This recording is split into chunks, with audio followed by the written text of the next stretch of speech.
Alors maintenant, trouver un sujet en conclusion pour vous instruire, c'est devenu quelque chose qui nous prend la tête, tu vois. Alors en introduction, on est là, on discute de quoi on va leur parler, etc. etc. Et aujourd'hui, on a décidé de vous parler de combien de temps faut-il garder son programme d'entraînement et combien de temps faut-il travailler sur tel ou tel cycle. Je vous parle de ça en conclusion.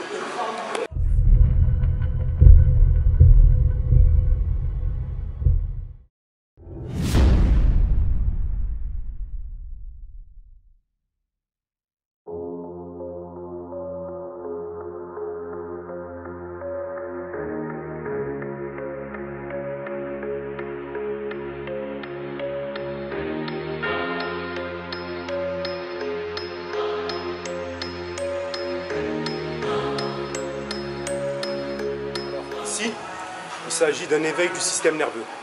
J'arrive en fin de journée, donc tu bosses, tu manges toute la journée, tu es en prise de masse, tu es un peu fatigué, tu vois. Avant d'attaquer mon travail d'hypertrophie, j'allume la machine, un petit système nerveux. Je ne dépasse pas les 4 répétitions, j'essaye de monter un petit peu lourd. Et ensuite, quand j'ai terminé ça, je commence la vraie séance en hypertrophie. J'ai fait ça à l'incliné, je me fais un petit peu ça au coucher, et ensuite on envoie la séance.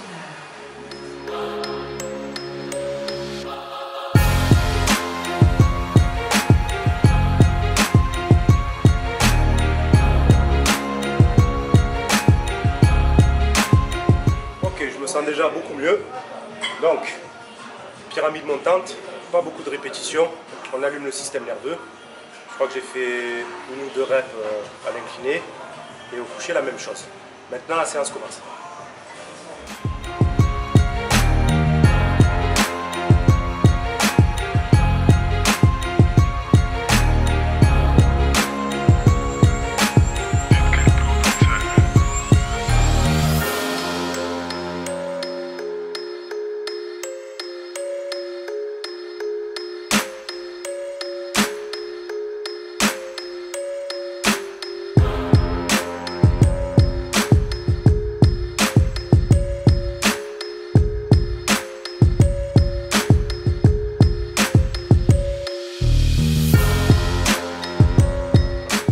Passe à l'incliné machine. Alors ici, je vais utiliser une stratégie de 2 angles différents. Ou plutôt non, pas angle. Comment on dit déjà? Amplitude, excusez-moi. Je vais utiliser 2 amplitudes différentes. Une amplitude, vous avez l'habitude de me voir travailler comme ça, très courte en bas. Et ensuite, je vais utiliser une amplitude plutôt courte en haut. Ok? Alors pourquoi j'utilise souvent une amplitude courte quand je fais mes mouvements de pec?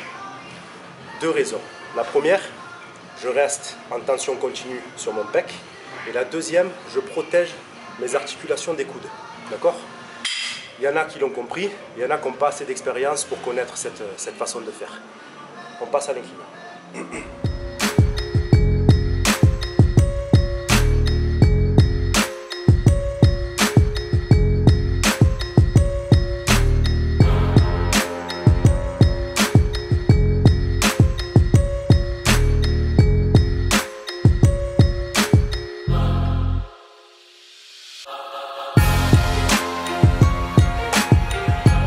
Donc, comme je vous l'ai dit au début du mouvement, je viens de taper 3 séries en demi-amplitude, ok, vers le bas.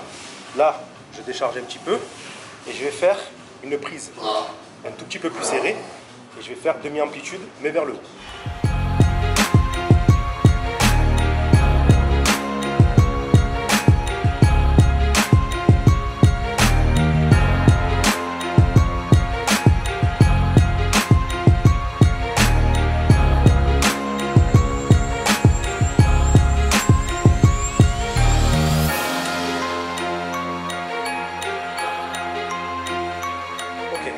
On vient de terminer la machine inclinée. Je suis resté dans une fourchette entre 7 et 10 répétitions. Et là, j'attaque écarté, incliné, sur pupitre. Alors pourquoi je le fais sur pupitre en ce moment?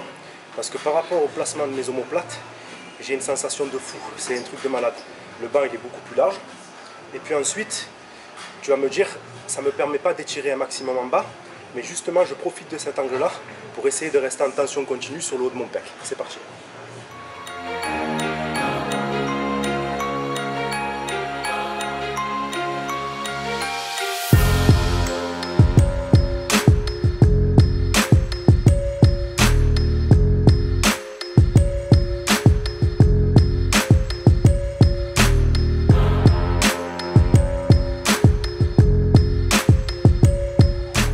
fantastique et l'Arsenal, vraiment. Si tu n'as pas essayé, essaye cet angle-là, c'est un truc de fou. Alors tu as vu, je fais comme une petite pause en position basse et je repars, je contracte mes pecs à fond. Moi j'aime bien utiliser cet angle en bas et en haut, resserrer comme ça. Essaye, teste.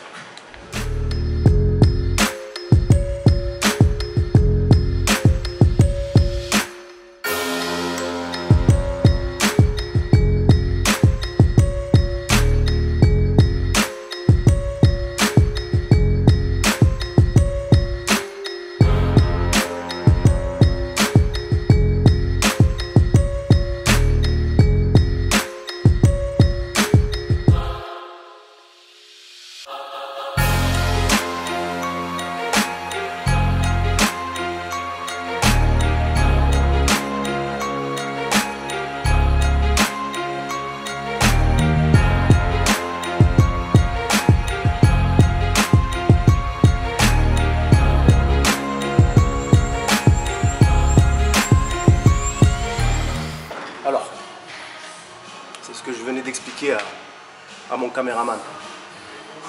Ne prédéterminez pas dans votre tête le nombre de répétitions que vous allez pouvoir aligner ou pas. Je m'explique. Vous avez un plan de base. Là, je vais faire 10 reps, là, je vais faire 6 reps, etc., etc. Quand vous arrivez à la fin de votre séance, il n'y a quasiment plus de jus. Et là, à ce moment-là, on a tendance à se dire, allez, je me fais un 4x10, tu vois. Non. Parce que c'est à ce moment-là, en vérité, que vous avez le plus de chances de faire du mal aux muscles. Quand je dis du mal, dans le bon sens. C'est-à-dire le choquer.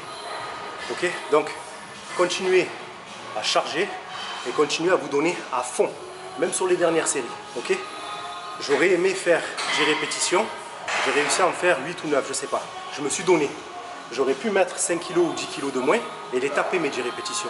Mais à ce moment-là, je n'aurais pas choqué mon organisme. Donc fonctionnez comme ça dans votre tête. Comment faire pour progresser? Continuez à choquer l'organisme. Oui. Et n'oubliez pas les gars, lui c'est votre meilleur ami à l'entraînement. Alors je veux vous voir avec le téléphone, mais uniquement avec le chronomètre. Ok? Les réseaux sociaux, ça vous a niqué votre vie. Ça part de la dernière série.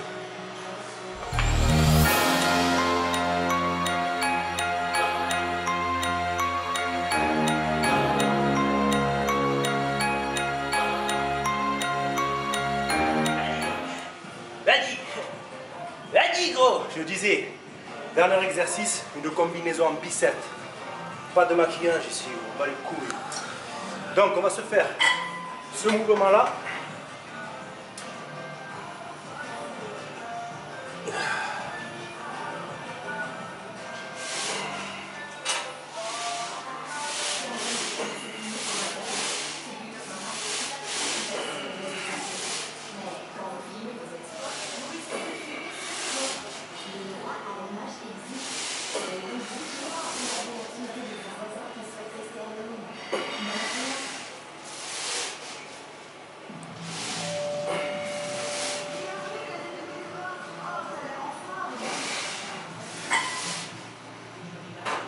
Et là, tu enchaînes avec dips.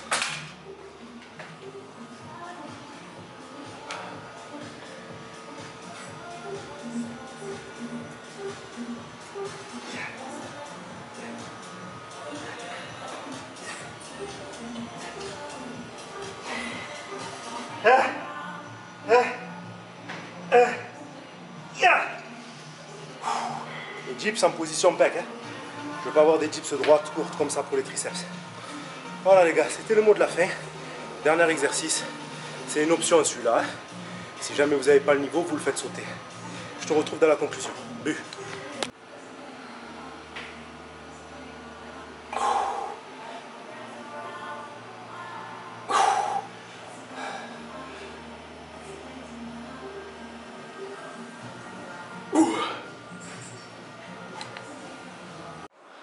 Je dois avouer que l'exercice devient de plus en plus périlleux.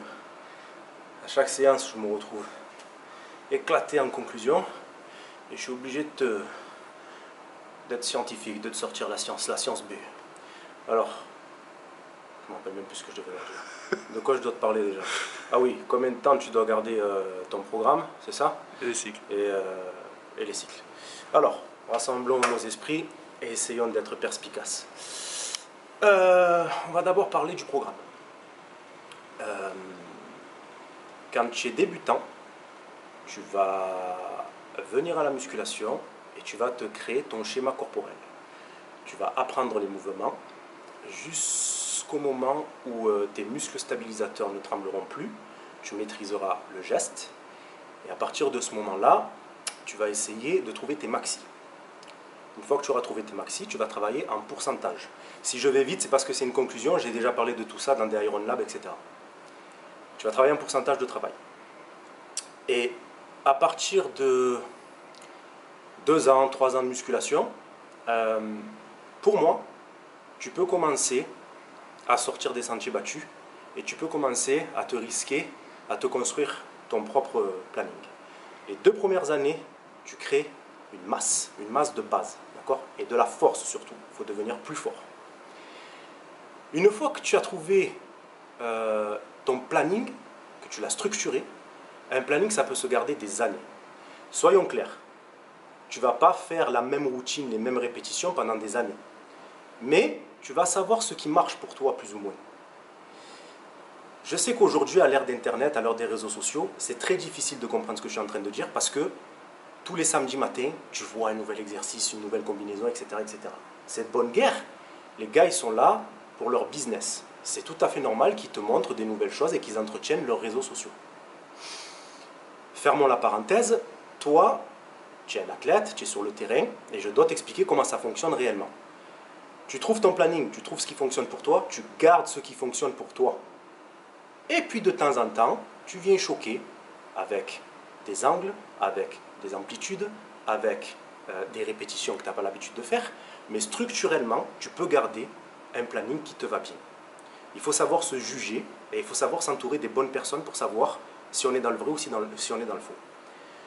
Donc, petite conclusion sur ça, un planning, ça peut se garder très longtemps. Pas besoin de changer de planning toutes les 6 semaines, nanana. Ce que tu peux faire, c'est changer quelques exercices ou quelques variantes toutes les 10 à 12 semaines, une fois que tu as le niveau de le faire. Le niveau de le faire, ça veut dire intermédiaire. Quand tu arrives à un niveau comme le mien, sans prétention, toutes ces règles-là, il n'y a plus. Tu as un tel niveau que si jamais tu ne sors pas des sentiers battus, mais grave, je te parle, tu progresses plus, c'est fini, c'est mort. Combien de temps faire un cycle? Alors, les gars, les cycles, c'est du n'importe quoi. J'entends des trucs de fou. Je suis en force depuis 4 mois. Wesh, t'as plus de système nerveux, frère. Un cycle, c'est très court, un cycle de force. Ça dure 2-3 semaines. Qu'on s'entende, hein, je parle bien de culture physique. Je ne parle pas de powerlifter. Okay, 2-3 semaines, max. Et tu sors de ce cycle. Ok? Le cycle le plus long, c'est le cycle de masse. C'est-à-dire celui où tu construis ta masse musculaire. C'est-à-dire celui où tu tapes du 6-10 reps. Ça, c'est des cycles que tu peux étaler 12 mois. Okay, tu peux te faire par exemple du 6 mois dans un cycle comme ça. D'un coup, tu vois que tu stagnes. Commence à voir à quel moment faire intervenir un nouveau cycle. Stagnation. Depuis combien de temps je suis à la même charge? Depuis combien de temps je fais les mêmes répétitions? Hop, je fais intervenir un nouveau cycle. Je deviens plus fort et je reviens dans mon cycle. 2 semaines, 3 semaines, pas plus. Un cycle de sèche. Un cycle de sèche, il s'étale sur 12 à 16 semaines. Ça fait combien de temps que tu es en sèche? Ça fait 9 mois. Les gars, un minimum d'instruction. J'en ai parlé, je vous ai instruit. Il y a des Iron Lab sur ça. Il suffit juste de descendre le curseur, tu cherches la vidéo, tu trouves. Les cycles, dans l'année, ça se programme. Mais ton cycle le plus important, c'est ton cycle de masse. Okay, ton cycle où tu vas taper 6 à 10 répétitions. Ça, c'est celui qui va te prendre l'ensemble de l'année. Et 1 fois, 2 fois dans l'année, tu peux faire intervenir un cycle de force, 2-3 semaines. Et pour te préparer pour un concours ou pour l'été, 12 à 16 semaines de sèche. Voilà, je m'étale pas plus parce que sinon après, l'appareil photo surchauffe, tout ça, tout ça. Les gars, comme d'habitude, si ça vous a plu, on like, on s'abonne. Si ça vous a pas plu, connaissez la musique. On vous souhaite une bonne réception. Iron Soda Building.